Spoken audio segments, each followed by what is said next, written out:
Brother Sajith Joseph ഒരു പാരമ്പര്യ കത്തോലിക്ക കുടുംബത്തിലാണ് ജനിച്ചത്. സജിത്തിന് 7 വയസ്സുള്ളപ്പോൾ കുടുംബം ഒന്നടങ്കം അസംബ്ലീസ് ഓഫ് ഗോഡ് എന്ന പെന്തക്കോസ്ത് സഭയിൽ ചേർന്നു. ബിരുദ പഠനത്തിന് ശേഷം വലിയ ആവേശത്തോടും തീക്ഷ്ണതയോടും കൂടെ പെന്തക്കോസ്ത് സെമിനാരിയിൽ ബൈബിൾ പഠിക്കാനായി ചേർന്നു.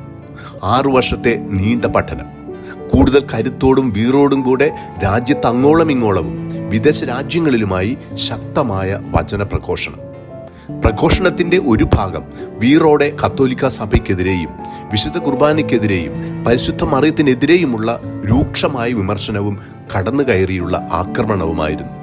ഇതിന്റെ ഭാഗമായി യൂട്യൂബിൽ 320-ലധികം പ്രഘോഷണങ്ങൾ ചെയ്തിട്ടുണ്ട്. അങ്ങനെ ഒരിക്കൽ പ്രഭാഷണത്തിനായി പ്രാർത്ഥനാ മുറിയിൽ ഒരുങ്ങിക്കൊണ്ടിരുന്ന ഒരു രാത്രി വിരസവും നിഷ്ഫലവുമായ കുറെ മണിക്കൂറുകൾ കടന്നുപോയി. പെട്ടെന്ന് എല്ലാം പൂർത്തിയായിരിക്കുന്നു എന്ന അർത്ഥം വരുന്ന തെത്തലസ്തായ് എന്ന ശബ്ദം മുഴങ്ങി കേൾക്കുവാൻ തുടങ്ങി. മുന്നിൽ തെളിയുന്നത് ക്രൂശിത രൂപവും വിശുദ്ധ കുർബാനയുമാണ്. അന്നുവരെ വെറുപ്പോടെ മാത്രം മനസ്സിൽ കണ്ടിരുന്ന കാര്യങ്ങൾ. തെത്തലസ്തായ് എന്ന വാക്ക് വീണ്ടും മുഴങ്ങിക്കൊണ്ടിരുന്നു.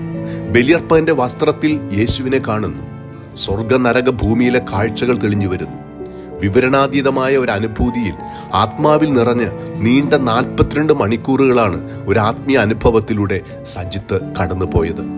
വെളിപാടിന്റെ പുസ്തകത്തിൽ 12-ാം അധ്യായത്തിൽ കാണുന്ന സ്വർലോക രാജ്ഞിയായ മറിയം മുറിയിലെ വെളിച്ചത്തിൽ തെളിഞ്ഞു വന്നു.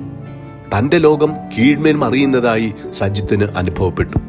കത്തോലിക്ക സഭയുടെ വിശുദ്ധിയെയും ആധികാരികതയെയും വിശുദ്ധ പാരമ്പര്യത്തെയും മനസ്സിൽ ഉറപ്പിച്ച പുണ്യനിമിഷങ്ങൾ പിന്നീട് ആഴപ്പെട്ട പഠനങ്ങളായിരുന്നു. സഭാപിതാക്കന്മാരെയും സഭാപ്രബോധനങ്ങളെയും തിരുവെഴുത്തുകളെയും മനസ്സിലാക്കിയപ്പോൾ യഥാർത്ഥ സഭയിലേക്ക് തിരിച്ചു വരാൻ അല്പം പോലും സംശയിക്കേണ്ടി വന്നില്ല. ഇപ്പോൾ കഴിഞ്ഞ 5 വർഷങ്ങളായി കത്തോലിക്ക വിശ്വാസിയായുള്ള ജീവിതം എന്നും പുതുമ പകരുന്ന അനുഭവമായി മാറിയിരിക്കുന്നു. ഓരോ ബലിയും യേശുവിനെ അനുഭവിക്കുന്ന അനുഗ്രഹീത നിമിഷങ്ങളാണ് സജിത്തിന്. ജപമാലയിൽ ചൊല്ലുന്ന ഓരോ വാക്കും വ്യത്യസ്തമായ ഓരോ അനുഭവമായി തീരുന്നു. സഭയെക്കുറിച്ചും സഭാപ്രബോധനങ്ങളെക്കുറിച്ചും 3000-ലധികം വീഡിയോ പ്രഭാഷണങ്ങൾ യൂട്യൂബിൽ ചെയ്തു കഴിഞ്ഞു. ജപമാലയിൽ പരിശുദ്ധ അമ്മയോട് ചേർന്ന് ഈശോയെ നമുക്ക് ധ്യാനിക്കാം. നമ്മുടെ വിശ്വാസം കൂടുതൽ വ്യക്തവും തിളക്കവുമുള്ളതായി തീരട്ടെ.